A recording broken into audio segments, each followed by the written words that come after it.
Halo, selamat pagi, selamat siang, dan selamat malam. Ada saya kembali Aryan Surya, sahabat baik kamu dari Pagar Kehidupan di Podcast Pagi.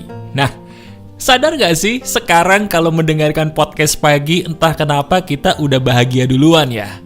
Nah itu loh maksud saya. Coba deh, sekarang kamu tuliskan di komentar sebuah perkataan positif apapun. Tuliskan perkataan positif apapun yang sudah kamu dapatkan dari Pagar Kehidupan. Doakanlah orang-orang yang membaca komentarmu. Nanti saya berikan hati sebagai wujud bangga saya kepada kamu sebagai sahabat Pagar Kehidupan. Terima kasih.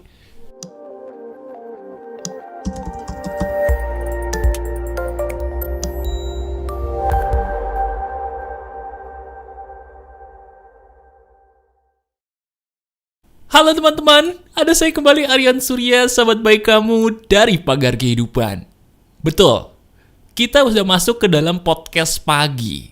Kalau kita bicara soal podcast pagi, ini berarti kita harus membicarakan hal-hal yang membuat diri kita menjadi positif dengan cara yang paling sederhana. Coba, sekarang saya ingin bertanya, apa yang kamu pikirkan, percaya nggak sih kalau itu bisa loh menjadi kenyataan? Betul. Apa yang kamu pikirkan saat ini, kalau dipikirin terus-menerus, itu bisa loh menjadi kenyataan suatu saat. Nah, ini dia nih. Ini akan kita bahas di hari ini. Bagaimana cara kita menjadi orang positif secara sederhana dan bisa kelihatan hasilnya. Mau? Ayo kita bahas. Oke, kita langsung aja. Tadi di bagian depan, saya bertanya, percaya nggak sih kamu kalau apa yang kita pikirin terus-menerus itu bisa loh menjadi kenyataan? Nah, saya dulu juga sama kok seperti kamu. Nggak percaya bahwa ternyata hidup itu seperti itu. Mana mungkin apa yang kita pikirin terus-menerus jadi kenyataan tuh nggak mungkin, Mas. Tapi coba sebentar. Sebentar berhenti dulu, pikirin. Ada nggak dalam hidup kamu? Coba tulis di komentar, ada nggak dalam hidup kamu pengalaman di mana kamu mikirin itu terus-menerus, kok tiba-tiba jadi kenyataan? Kalau ada, itu loh yang akhirnya menampar diri saya dan membuat saya mau tidak mau percaya bahwa memang benar, bahwa memang pikiran itu adalah doa yang tersembunyi. Sekarang, di video ini saya tidak akan menjelaskan bukti bahwa pikiran itu adalah doa, karena itu sudah pernah ada videonya ya. Tapi justru ini yang menarik. Di video ini saya akan menjelaskan kenapa tidak semua pikiran kita itu bisa menjadi kenyataan.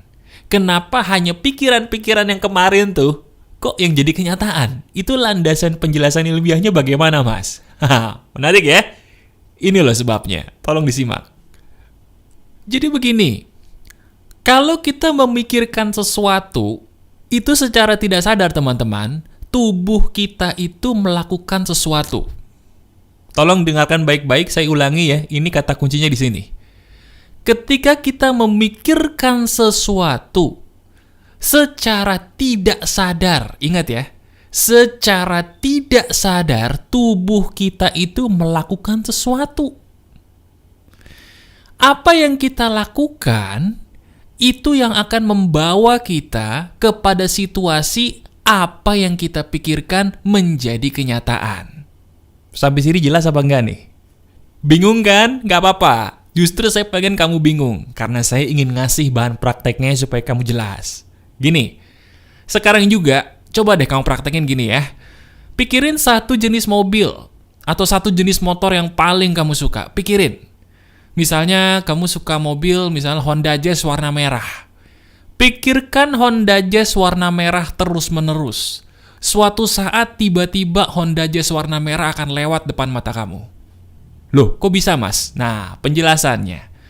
Ketika kita memikirkan Honda Jazz warna merah, teman-teman, otak kita yang luar biasa hebat ini diciptakan Tuhan akan melakukan sebuah filter atau penyaringan supaya hal lain itu nggak usah dipikirin. Yang dipikirin cuman si Honda Jazz warna merah. Mata itu kan budaknya otak. Mata itu budaknya otak. Karena mata adalah budaknya otak, mata akan nurut. Otak bilang, nggak usah mikirin yang lain kecuali Honda Jazz merah. Akhirnya, mata kita akan secara tidak sadar mencari mana Honda Jazz merah. Ketemu deh tuh. Jelas gak nih?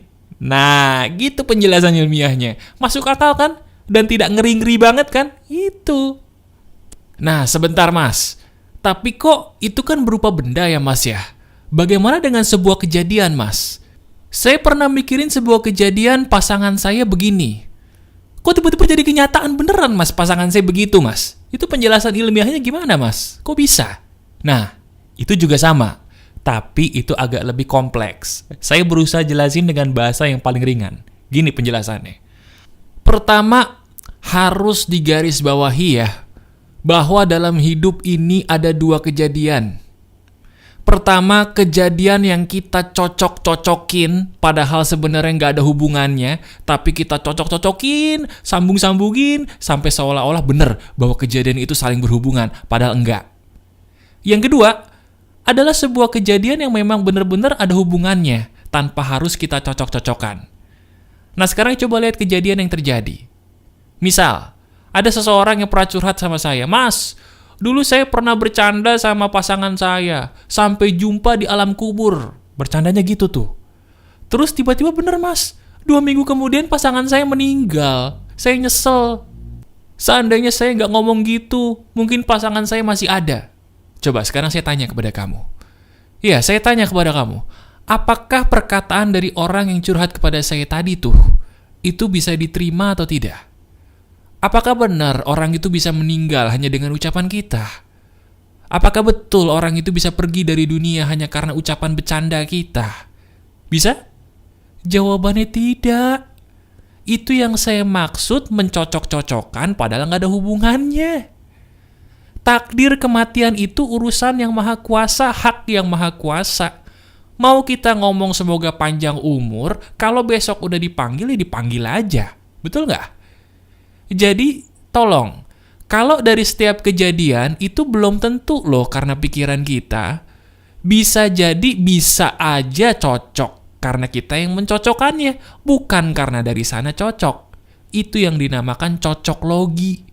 Berusaha menyambungkan, padahal nggak ada hubungannya. Cuman sekedar dicocok-cocokin aja supaya nyambung. Padahal enggak. Itu kamu bukan? Nah, bagaimana kalau kejadian yang memang betul-betul karena pikiran kita? Itu kan yang tadi Mas Aryan kasih contoh, itu yang dipaksain cocok padahal enggak tuh. Betul. Terus bagaimana yang benar-benar ada kejadian yang betul-betul nyambung dengan pikiran kita dan memang benar-benar cocok, Mas? Itu ciri khasnya apa, Mas? Supaya saya nggak salah. Oke, gini. Pertama, jangan pernah menjadi Tuhan.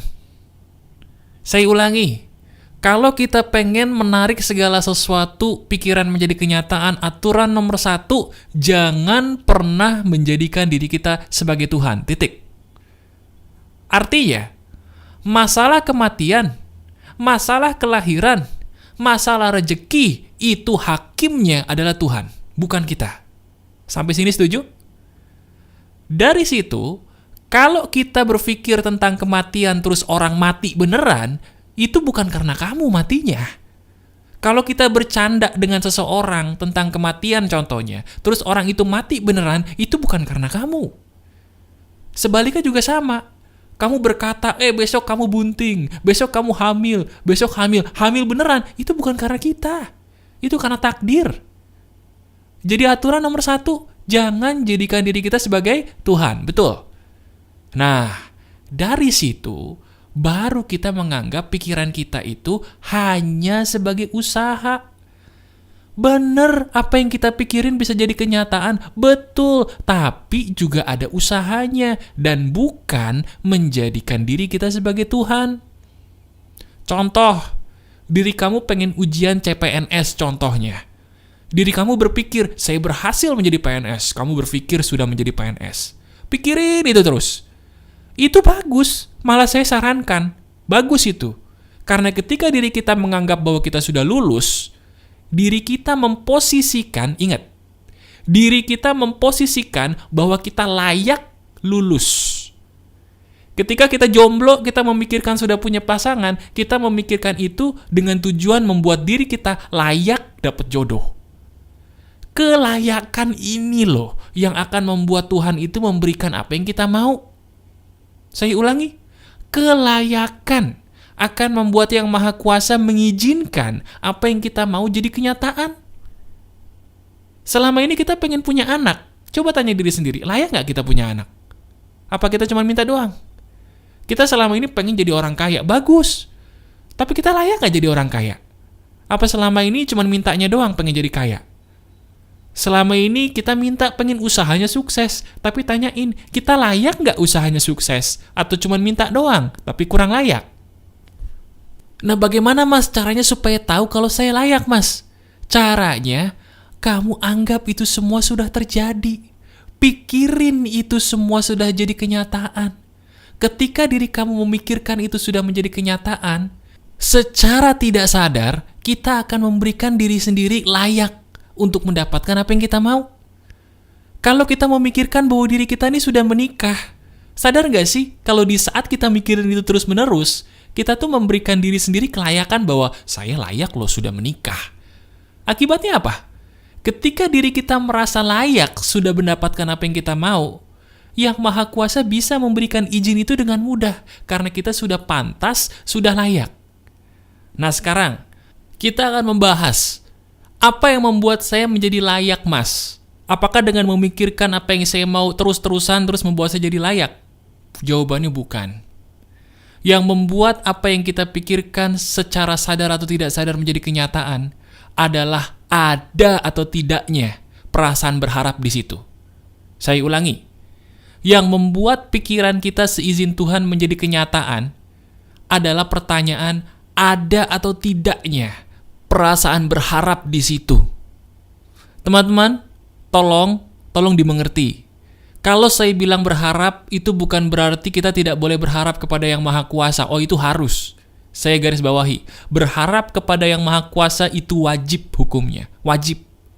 Tapi yang saya tidak garis bawahi atau yang saya larang di sini adalah kita mengemis seolah-olah kita kekurangan.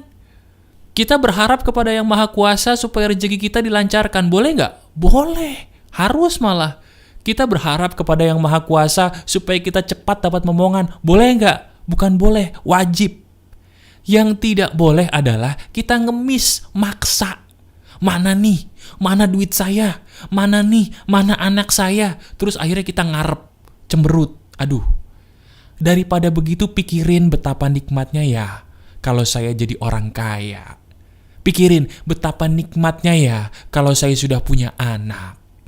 Pikirin betapa nikmatnya ya kalau saya punya rumah yang seperti ini. Kalau saya sudah mencapai karir seperti ini. Pikirin tuh yang nikmat-nikmat aja dan dinikmati. Saya ulangi kata kuncinya ya supaya kamu sadar. Kalau ingin pikiran kita menjadi kenyataan adalah pikirin aja yang enak-enak dan kamu nikmati pikiran itu. Nggak usah nanya. Nggak usah nanya caranya gimana ya, kapan ya, nggak usah. Pikirin yang enak-enak dinikmati. Pikirin yang enak-enak dinikmati. Pikirin yang enak-enak dinikmati, nggak usah nanya. Nikmati aja. Kalau perlu tambahin kata terima kasih. Alhamdulillah. Puji Tuhan. Tambahin kata-kata itu. Semakin kita menikmati pikiran yang enak-enak, hati-hati loh. Hati-hati itu bisa seizin Tuhan jadi kenyataan. Bener. Coba deh kamu coba. Ya, kamu tes betul atau tidak perkataan saya. Nah, sekarang kesimpulannya gini. Kalau seandainya diri kamu takut pikiran buruk itu menjadi kenyataan, saya kasih nasihat. Tidak semua kejadian buruk yang kamu pikirkan, terutama tentang orang lain, itu salah kamu. Tidak. Ingat, di atas kita masih ada Tuhan yang berkuasa tentang semesta raya. Kita ini makhluk kecil, tidak ada apa-apanya dibanding kuasanya. Itu digarisbawahi.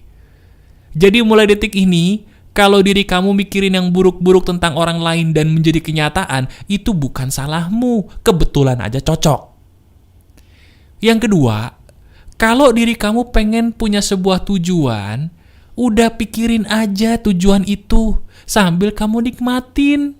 Nggak usah nanya kapan ya, gimana ya, dinikmatin aja. sambil kamu berkata, terima kasih, alhamdulillah, enak pikiran saya, puji Tuhan, enak pikiran saya. Coba deh, apa yang kamu pikirin bisa loh jadi kenyataan kalau kamu tahu caranya. Praktekin ya, dan lihat hasilnya. Masih ada saya, Aryan Surya, sahabat baik kamu selalu dari Pagar Kehidupan. Tetap keep the spirit, keep sharing, and keep loving. Bye-bye.